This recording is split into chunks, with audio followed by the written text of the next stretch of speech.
नमस्ते बच्चों। तो हमने जो है वो क्लास 8 का साइंस का chapter number 10 cell and cell organelle जो है स्टार्ट किया था। पहला पार्ट देख लिया था, यानी प्लांट सेल और एनिमल सेल कैसे होते हैं उसके बारे में हमने जो है वो देख लिया था।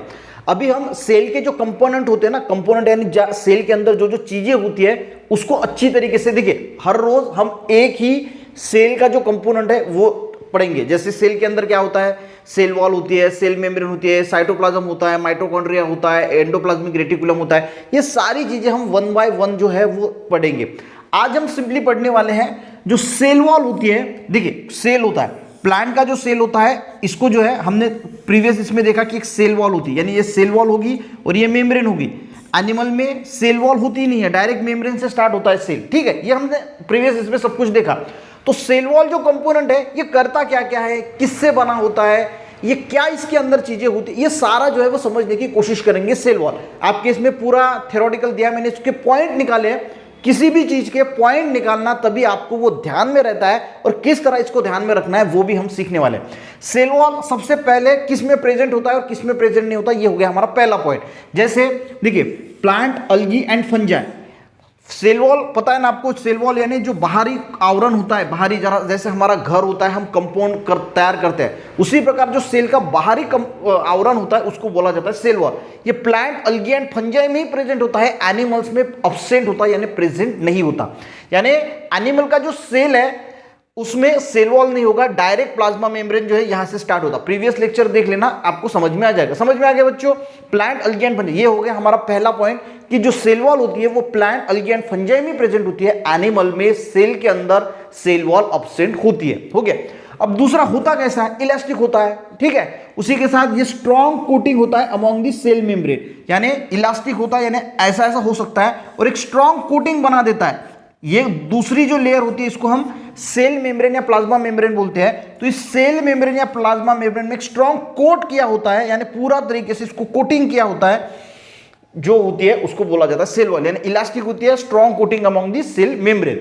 दो पॉइंट समझ में आ गया कि पहला किस में प्रेजेंट होता है और किस प्रकार से होता है, वो क्या है ये समझने की। अब बना कैसे है, किस चीज से बना होता है, तो दो चीज से बना होता है, एक कार्बोहाइड्रेट और एक होता है पॉलीमर्स। कार्बोहाइड्रेट्स यानी देखिए सिंपल कार्बोहाइड्रेट का मीनिंग क्या होता है, जिसमें कार्बन, हाइड्रोजन और ऑक्सीजन प्रेजेंट होता है, उसको हम बोलते हैं कार्बोहाइड्रेट। ठीक है, और एक पॉलीमर्स होता है। पॉली का मीनिंग होता है मेनी एंड मर्स का मीनिंग थोड़ा यूनिट्स, यानी ऐसे बहुत सारे यूनिट, ऐसे ऐसे ऐसे ऐसे ऐसे यूनिट जो होते हैं ना, ऐसे बनाया होता है। आपको सिंपली याद रखना है जो कार्बोहाइड्रेट है इसमें सेलुलोज एंड पेक्टिन्स इससे बना होता है। सेलुलोज का फॉर्मूला C6H10O5, पेक्टिन का है C6H10O7। याद रखने की कोई जरूरत है नहीं, फिर भी अगर रख जाए तो एग्जाम में लिख लेना कि कार्बोहाइड्रेट में सेलुलोज और पेक्टिन से बना होता है, और एक होता है पॉलीमर से बना होता है। पॉलीमर से बना होता है यानी उसके हिसाब से वो कैसे है, किस में प्रेजेंट है, उस हिसाब से जो पॉलीमर्स है वो उसमें ऐड होते हैं। कैसे, देखिए पॉलीमर्स है, इसका फॉर्मूला सी लिग्निन है, सबीरिन है, क्यूटिन है, are added to cell wall as per needed. जैसी उसकी नीड होगी उस प्रकार से, ऐसा नहीं कि सारे के सारे पॉलीमर्स होंगे, कुछ पॉलीमर जो है जैसी सेल वॉल की नीड होगी उस प्रकार उसमें ऐड किए जाते हैं, उससे बना होता है। जैसे लिग्निन, इसके एग्जांपल है पॉलीमर्स के लिग्निन, सेबेरिन, क्यूटिन। एक लिग्निन का फॉर्मूला दिया है C81H92O28। अब ये होता कैसे, एक साथ नहीं होता। देखिए ये फॉर्मूला जो है ना यहाँ पे दिया हुआ, तो ऐसा पूरा का पूरा नहीं होता। एक कार्बन होगा, एक हाइड्रोजन ऑक्सीजन ऐसा होगा, यहाँ पे ऐसा कनेक्ट होगा, ऐसा कनेक्ट होगा, ऐसे ऐसे छोटे छोटे छोटे, क्योंकि ये पॉली का मेनी बहुत सारे ऐसे छोटे छोटे यूनिट्स बना के ये पॉलीमर्स बनता है। लिग्निन क्या है, ये इसका एग्जाम्पल है। समझ में आ गया बच्चों? तो इस प्रकार से वो बना होता है। यानी तीसरा पॉइंट क्या हो गया, वो बना कैसे होता है, तो कार्बोहाइड्रेट और पॉलीमर्स। कार्बोहाइड्रेट में सेलुलोज, पेक्टिन, और पॉलीमर्स में लिग्निन, सबीरिन, क्यूटिन। ये आपको एग्जाम्पल याद रखना पड़ेगा कि एज पर नीडेड, जैसी उसकी नीड होगी उस प्रकार से वो पॉलीमर उसमें ऐड होते हैं। तो पहला पॉइंट क्या था, किससे बना है, सॉरी किस में होता है, प्लांट्स, अलगी और फंजाई में प्रेजेंट होता है, एनिमल में अब्सेंट होता है। दूसरा कैसे होता है, इलास्टिक होता है, एंड एक मेम्ब्रेन जो प्लाज्मा मेम्ब्रेन होती है उसमें स्ट्रॉन्ग कोटिंग बनाता है। तीसरा बना कैसे होता है, तो कार्बोहाइड्रेट्स एंड पॉलीमर से बना होता है। Carbohydrate, cellulose and pectin, and polymers में लिग्निन, सबीरिन एंड क्यूटिन। और लास्ट पॉइंट जो होता है वो करता क्या है, उसका फंक्शन क्या है। अब जो हमारे घर में कंपाउंड होता है उसका क्या फंक्शन होता है, सपोर्ट करता है, प्रोटेक्ट करता है हमारे घर को। उसी प्रकार ये सपोर्ट भी करता है और प्रोटेक्ट करता है सेल को।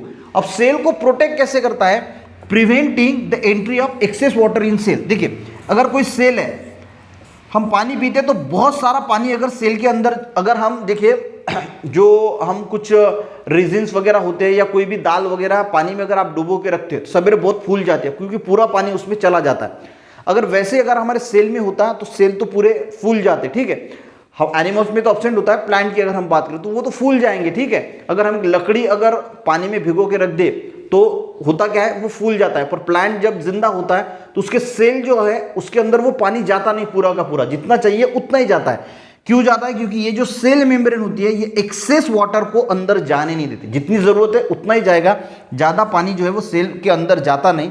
यानी ये सेल वॉल क्या कर रही है, सपोर्ट कर रही है और protect the cell, preventing the entry of excess water in the cell. यानी वो एक्सेस वाटर को एंट्री नहीं देती, ये भी एक प्रिवेंट करता है और सपोर्ट भी करता है सेल को, ठीक है। सेल वॉल का क्या है, पहला किसमें प्रेजेंट होता है, दूसरा कैसे होता है यानी इलास्टिक होता है, तीसरा क्या क्या उसमें मौजूद होता है, कार्बोहाइड्रेट एंड पॉलीमर, और काम क्या करता है, support and protect the cell from entry of excess water. तो ये 4 पॉइंट आपको जो है वो याद रखना है कि सेल वॉल का क्या है, किससे बना होता है, क्या काम करता है, क्या क्या चीजें हैं, कैसे होता है, किसमें प्रेजेंट होता है। तो ये आपको जो है वो बुक में एक पॉइंट की तरह लिखिए ताकि आपको अच्छी तरीके से वो समझ में आएगा। तो नेक्स्ट इसमें जो आपका सेल मेम्ब्रेन दिया है यानी प्लाज्मा मेम्ब्रेन है उसको अच्छी तरीके से समझेंगे। एक दिन में हम एक ही सेल कंपोनेंट लेंगे और धीरे धीरे इसको अच्छी तरीके से समझने की कोशिश करेंगे। वीडियो हेल्पफुल रहा, एक लाइक जरूर करना, दोस्तों को भी शेयर करना, चैनल पर नए सब्सक्राइब करना बच्चों। मिलते हैं नेक्स्ट वीडियो में, तब तक के लिए जय हिंद।